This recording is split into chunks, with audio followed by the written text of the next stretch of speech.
ఆదిత్య గారు sir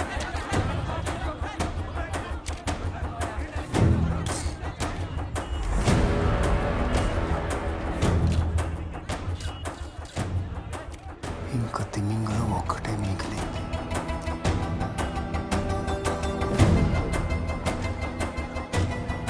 sir Aditya గారు మాట్లాడండి సార్ సార్ మాట్లాడితే వెళ్ళిపోతారు సార్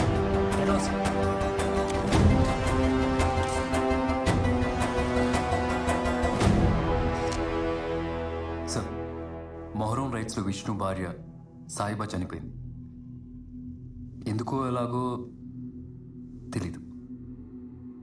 ఆ రైట్స్కి కారణమైన నలుగురిని విష్ణు ఇప్పటికే చంపేశాడు. హంతకుడు వదిలినట్లు తిమింగలం ఒక్కటే మిగిలింది.